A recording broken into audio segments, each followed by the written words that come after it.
I'm Misty. And I'm Ike. For the next 15 minutes, We're going to debate pop culture. my background's in music. My background's in film. I know the topics beforehand. And I don't. We check the internet for the facts, And ruin it with opinions. from pop rocks in your lunchbox. To Happy Meal toys and swatch clocks.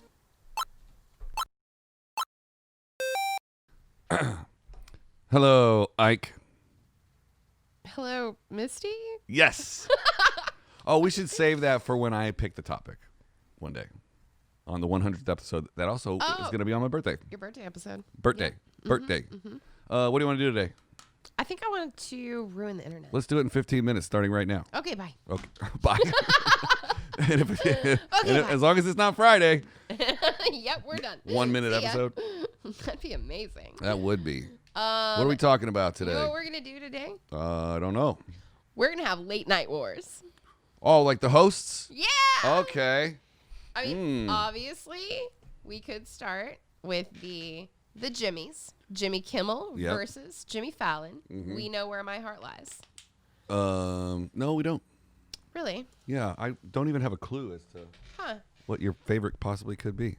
It lies right here with my Jimmy Fallon. Oh, but of course. I started my loving of Jimmy Fallon all the way back when he was on Saturday Night Live. Oh, interesting. He was so, I don't know why. His characters always just made me laugh harder than anything else. I do very, very much like Jimmy Kimmel as well. Okay. Jimmy Kimmel to me is... Who's your favorite of all time, though? Okay, I'm going to take you back. Take it. I have two. Okay. Growing up, during that, the years where all of a sudden I was like, wait, I'm a girl and those are boys. Yeah, how come there hasn't been a woman? Just doesn't work. He realizes 20 years later. During that era, Arsenio Hall. Oh, shit. Whoop, whoop, whoop, whoop, whoop, whoop, whoop, whoop. Wow. Yeah. That's a good one. Arsenio Hall was my jam. Yeah. And then this one also might take you best press. It's like one of the more lesser known. Yep. Craig Kilborn. Dude, I friggin' love Craig Kilborn. I love him. He was just so irreverent and so cocky. Do you know that he started out at ESPN? He was actually sports reporter? I think I did know that. Yeah. Yeah. He is so cocky. Like, you want to hate him. Yeah. Do you remember when he was in The Wedding Crashers? Absolutely. And he bangs the chick in the bathroom. Yeah. Yeah. I remember seeing his cameo and I was like, what? You know what? I'm going to tell you something awesome. What's that? He's from Kansas City. That's where he was born. That's a fact. Yeah. Interesting. He's also like 60 now. Can you believe that? No. Yeah. You're thinking of Craig Ferguson. No. Craig Kilborn. Nope. Craig Ferguson is way older. There's no way Craig. Look it up. Craig Kilborn. I'm going to look up Craig Ferguson. Age. He's 57? He looks like a baby. You know what that makes him? Oh, and really weird, Craig Ferguson is only 58. He looks much older. That makes him... Sorry, Craig Ferguson. I mean, you look great, but... Right? They don't look like they're the same age at all. Not even remotely. Craig Kilborn looks like a baby face. He does, and that also makes him exactly the same age as Jon Stewart, but also 4 years older than the cast of The Lost Boys, which we just talked about last episode. You're right. They were all 52, 53. Yeah. Dude, Kiefer looks like he's 190. He's been through some things. Yeah. 24 hours a day, 7 days a week. Yeah. Stupidest joke I've made on this. That was pretty bad. So bad. I mean, it's because he was on a show called 24. I'm sorry. In case you didn't tie that in there at all. It's really weird when I look in the camera. Anyways. Oh, sorry, you guys. Yeah. Craig Kilborn I remember, there was a boyfriend, of course, and he used to watch Sports Center all the time. Sports. Craig Kilborn used to be on it, and I was like, I love him. And he's the original host of The Daily Show. Did you know that? I did not know that. He was the original Daily Show, and then he went to the Late Late Show on CBS. We're only doing late night, right? Yeah, I think so. I think we stick to late night on this one. We can do daytime host later. Okay. Did you know that Pete Holmes had his own late night show? I did not. Yeah, for Really? 2 seasons. 2 seasons? Yeah. How did I not know this? He did 80 episodes. Really? Yeah. What network was it on? TBS. Oh, okay. It was right. Right after Conan. I was gonna say years ago I would have been like TBS, whatever. But then I'm like, wait, no, they had Conan, and it was like, I mean, you do know, like, you know, the late night war story, like whole, 100%. Like it's so in depth and crazy. I'd say I never saw Pete's show, but I love Pete. But I would say that my all time favorite is gonna be Conan. I started watching him. I do enjoy Conan. I would stay up late to watch him, and I watched him work his way down to the best slot. Yep. He's always been amazing. Always. And to this day, still acts like no one watches his show. And he is 9 feet tall. Oh, he's huge. He is enormous. And he has a billboard on... right up the street. Right, where it looks like he's smacking the shit out of a child. His arms up like this. He's dancing with the child. Yeah, he's probably like... Da, da, yeah, da, he's da. doing a jig. But like in the picture, his arms up like this. Placement. Like he's either about to backhand a child or he's just come across his face. It's super bad. I drove by it and I was like, well, I don't think that's what they meant by that. Right. Do you remember when Carson Daly had a late show? I do. Dude. And you know what? I'm going to tell you, as weird as Carson Daly kind of is sometimes now, I've always adored him. He just seemed like that dorky guy on TV that I was just like, I want to hug you and hang out with you. He is just an awesome guy. He speaks a lot now about mental health, which is great. Interesting. Yeah. He's been very, very vocal during the entire pandemic about getting through all of this when you struggle with your mental health and depression, and like some of his tips and some of the things he does. And I just think he's a great dude. So okay, he is a good dude. I'm really gonna like put it down on the line here for you though. Okay. So Stephen Colbert or Jon Stewart? Oh, Colbert all day. Really? Yeah. Jon Stewart, that they're best friends. They are. We are the very best friends. The very best friends. Yeah. It's Colbert all day. Jon Stewart's just I don't know, something about him. Really? Yeah. He was always like, I think he was just one class before me. Did you watch him on The Daily Show too? Mm-mm. That's probably why. Mm-mm. He came after Kilborn on The Daily Show. Oh. Yeah. That's where he came from. Trevor Noah's killing The Daily Show now. Trevor Noah is killing it. Yeah. This probably doesn't count because it's only on Sunday nights on HBO. John Oliver? John Oliver, dude. I don't miss one. It's a little newsy and he doesn't have guests. So it's probably not in the Monday through Friday category. I kind of, I put it in the same thing as like Bill Maher. Like it's not nearly as political as Bill Maher, but it's that, it is once a week and it is a little bit different of a format. It's a special mention. Yeah. It's a nod. Yeah. Definitely a nod. Yeah. What's that singing dude? What's that happy singing motherfucker? That big happy guy that does carpool karaoke. James Corden. James Corden. Yes, dude. Love him. That guy will bust out a song.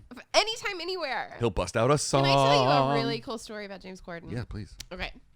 So a couple years ago, music artist I was working with, we did a takeover of James Corden for like a week, and they were performing one of their songs, and I was off to the side, and his monitor that he gets to watch on was there, and there was a chair, and he was sitting in it watching it, and our manager and his little girl were standing behind me, and his little girl I think was like 7 or 8, and James Corden was, watching the performance and like super into it. And then out of the corner of his eye, he kind of turned and he saw our manager's little girl standing there, like not able to like see around him or see the monitor because she wasn't tall enough. And he stood up out of the chair and he picked her up and put her in the chair in front of him so that she could watch them perform. That's cute. He's a good dude. Yeah. Can I also tell you a really quick story about Jon Stewart and Colbert? Yeah, you've held their awards, right? I will make it as short as possible. Oh, is this the one about The Office? Yes. Oh, tell that one for sure. So when I was on a tour with a small little jazz quartet from San Francisco called Metallica, we went and played the Colbert Show when it was the Colbert Show, not the show that he's doing now. And the night before that was the Emmys, and Stephen Colbert won an Emmy for the Colbert Show. And he flew back to New York with his Emmys. In the meantime, we had to be there super early in the morning to do our load-in. And, whoever it was that was in charge of all of where everyone's going to go backstage, et cetera, she was like, oh, you can use this office. And it had, kind of a desk, but then it also had a table in front of it. So that's kind of where we set up like our, control station. So it was myself, the production manager. It's kind of like the room where all of our crew would go in and out all day to like check in and blah, blah, blah. And so I'm like sitting there at the desk on my computer working. It had been an exceptionally long, rough week. Mm-hmm. And the door opens and I'm in my head. I'm still typing and working. And I think it's going to be one of my crew guys. And it's Stephen Colbert. And I just looked up and I was like, oh, that's Stephen Colbert. Mm-hmm. And I realized at that point that I was sitting at his desk. Oh, shit. That they had offered me his desk because he was flying back from LA from the Emmys and that he would be in late. And I just instantly was like, oh my gosh, I'm so sorry. Let me get my stuff out of the way. And he was like, no. He's like, I assume that you work for Metallica. And I was like, tattoos and all black. Yes, indeed I do. What gave it away? What gave it away? And he's like, you know what? I guarantee you've got more important stuff to do today. You just stay there and you just work from my desk. It's fine. Wow. And I was just like, and he was holding his Emmy. Oh, because he just flown in with it? Yes. But even better, later in the day, the band had to do a rehearsal, and they do a rehearsal. And while they're rehearsing, I look over at the corner of my eye, and I'm like, that's Jon Stewart. Why is Jon Stewart here? Because Metallica's in the building? Because, no. He came by to do a bit with Stephen Colbert to congratulate him on winning the Emmy. Oh, that's cute. They're like the best of friends. I loved it. It was like the greatest day ever. That's awesome. So I love late night wars. Like they're all so much fun, and it's so much fun to go do their shows. And the late night war of all wars was between Leno and Letterman. Jay Leno, first celebrity sighting I ever got when I was in California. Later on with Conan. Right. That got real dark. But we can't go through this entire episode without a nod to The Godfather. Johnny Carson. You remember watching Johnny Carson with my grandparents. Yeah. You know what's really funny? Even now, after my entire life of going through and seeing different late night hosts, I couldn't tell you who hosts which one. Which one is the late late show? Which one's the later tonight show? Which one's the late It's all, hey, it's late night. Yeah. Whatever. Like, you're all just late night show hosts. The thing about Letterman was that he owned the spot after him. I just talked about this on my podcast. Yeah, interesting. Episode 60 of The Safety Meeting, where me and Joe Moran talk about late night stuff. And after Johnny Carson left, there was a fax line on Leno's or Letterman's show, one of the two. He would fax jokes in. So there's the writer's room. Right. And then they had just a random fax line. Anybody in the world could fax jokes in. And if you got a joke if it made it in the monologue, they would send you a check for $75. And tons on the very last. That is one of the coolest things I've ever heard. I'm pretty sure, I got to check my own episode, but it's episode 60, the Safety Meeting Podcast. I'm pretty sure it's Letterman on his last night on air. Yeah. Johnny Carson faxed in his entire monologue, all 5 or 6 jokes or whatever. Just gave me goosebumps. Yeah. Like, it was all Johnny Carson jokes that got faxed in over the years. That's so awesome. I learned that from my boy Joe Moran. That's real cool. Yeah. What episode is that of the Safety Meeting Podcast? 60. The 60th. Joe Moran, the Safety Meeting Podcast. Check it out. 60. It's an hour and a half long. Real cool. Buckle up. Yeah. Huh. Wow. Blown away, right? I really am. Yeah. I learned that last week. It's totally crazy. That's a great story. Isn't it? That's kind of what I love about doing this. Like, we go through these episodes, and I, of course, plan them ahead of time. So I look things up, and I find out just really cool random stuff that I would never have known before. Right. Wait, so you get like notes and stuff? I do a little bit of research. Yeah, I do some prep for these. I'm just sitting here coming off the top of my butt. That's the point, is that you're a little bit more surprised. Right. Yeah. Wide-eyed and wondery. I also have a little bit different and better of a memory than you do, though. What? I can't remember what you just said. Right, see? Let's not forget Seth Meyers had a late night for a while. He still does. Yeah, including now. I was like, wow, he still does. It's pretty good. Well, I don't watch any of this shit. You know what? I have to tell you, Seth Meyers at his show has the best craft services that I've ever seen in a late night show. Really? Yes, absolutely. Interesting. Oh my gosh. He filled our dressing rooms up with just all the stuff. Oh, I take that back. SNL has the best. Yeah. SNL definitely. But I don't know if you don't consider that a late night show. That's a comedy sketch show every week. Yeah.